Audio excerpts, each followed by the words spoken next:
दोस्तों, ये जो चेहरा आप अपने स्क्रीन पर देख पा रहे हैं, इस व्यक्ति का नाम है डेनिस होप। ये आदमी ऐसा क्लेम करता है कि ये चांद का असली मालिक है और चांद पर जमीन भी बेचता है। अभी कुछ ही दिनों पहले टेक्निकल गुरुजी AKA गौरव चौधरी ने भी इनकी वेबसाइट से चांद पर जमीन खरीदी थी। उसके अलावा काफी सारे बड़े बड़े सेलिब्रिटीज जैसे कि सुशांत सिंह राजपूत, शाहरुख खान और टॉम क्रूज ने भी चांद पर जमीन खरीद रखी है। अगर वैज्ञानिक दृष्टि से देखा जाए तो चांद पर ना के बराबर एटमॉस्फेयर है और ना ही चांद पर लाइफ सस्टेनेबल है, लेकिन फिर भी चांद पर जमीन खरीदना आजकल एक ट्रेंड सा बन गया है। हर दूसरे दिन न्यूज़पेपर में खबर छप जाती है कि फलाने आदमी ने अपनी वाइफ के बर्थडे पे उसे चांद पर प्लॉट गिफ्ट किया। कौन है ये लोग? कहां से आते हैं ये? तो आज की इस वीडियो में हम डिस्कस करेंगे कि चांद का असली मालिक कौन है, चांद पर जमीन कैसे खरीदी जाती है और क्या ये चीज लीगल है या फिर इलीगल है। तो चलिए शुरू करते हैं।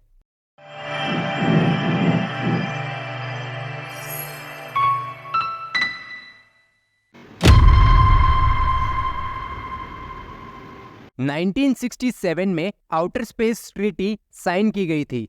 इस ट्रीटी के 3 इंपॉर्टेंट पॉइंट्स थे। पहला कि कोई भी कंट्री स्पेस में न्यूक्लियर वेपन्स का इस्तेमाल नहीं कर सकती। दूसरा, सेलेस्टियल बॉडीज का इस्तेमाल सिर्फ पीसफुल पर्पसेस जैसे कि रिसर्च एंड एक्सप्लोरेशन के लिए ही किया जाएगा। तीसरा और सबसे इंपॉर्टेंट पॉइंट, कोई भी कंट्री किसी भी सेलेस्टियल बॉडी पर अपना मालिकाना हक नहीं जमा सकती। इन सभी पॉइंट्स से एग्री करते हुए एज ऑफ टुडे 114 देशों ने इस ट्रीटी को साइन किया हुआ है।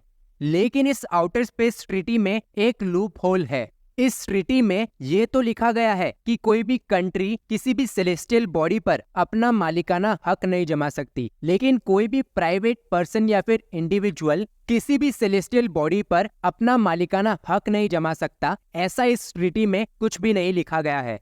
1980 में जब डेनिस होप नाम के USA के एक रियल एस्टेट एजेंट को इस लूप होल के बारे में पता चला तो उसने अनाउंस कर दिया कि वो चांद का असली मालिक है और उसने चांद पर जमीन बेचना स्टार्ट भी कर दिया। लेकिन हद तो तब हो गई जब लोग उसकी बात सुनकर उससे जमीन खरीदने भी लगे। बॉलीवुड और हॉलीवुड के बड़े बड़े सेलिब्रिटीज, यहाँ तक कि कई सारे USA के फॉर्मर प्रेसिडेंट्स ने भी डेनिस से चांद पर जमीन खरीद रखी है। एक रिपोर्ट के अनुसार 1980 से लेकर अभी तक डेनिस ने करीबन 600 मिलियन हेक्टेयर जमीन बेचकर मिलियंस ऑफ डॉलर्स कमाए हैं। चांद पर जमीन बेचना डेनिस का एक फैमिली बिजनेस बन चुका है, जो वो पहले खुद संभालता था और अब उसका बेटा संभालता है। डेनिस सिर्फ चांद पर जमीन नहीं बेचता, बल्कि चांद के अलावा मरक्यूरी, वीनस, मार्स और आईओ, जो कि जुपिटर की एक मून है, उस पर भी जमीन बेचता है। अगर आप भी चांद पर जमीन खरीदना चाहते हैं तो आपको lunarregistry.com नाम की वेबसाइट पर जाना पड़ेगा। इस वेबसाइट का एक नियम है कि आपको कम से कम एक बार में 1 एकड़ जमीन खरीदनी पड़ेगी।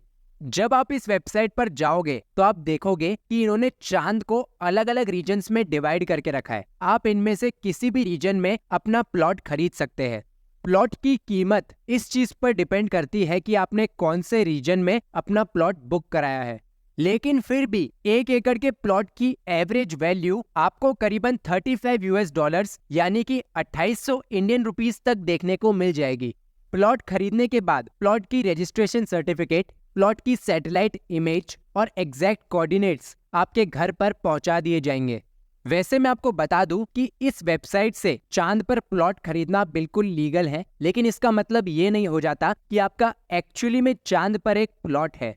ये जो वेबसाइट से प्लॉट रजिस्ट्री की सर्टिफिकेट मिलती है, ये एक ऑथेंटिक सर्टिफिकेट नहीं है। इस सर्टिफिकेट को आप फ्रेम करा के अपने हॉल में टांग सकते हैं और आने वाले रिश्तेदारों को जला सकते हैं। उससे ज्यादा इस सर्टिफिकेट की कोई वैल्यू नहीं है। इस वीडियो को यहीं पे खत्म करते हैं। आई होप आपको ये वीडियो अच्छी लगी। कमेंट करके बताइए कि आपको अगली वीडियो कौन से टॉपिक पर चाहिए। मिलते हैं अगली वीडियो में। जय हिंद।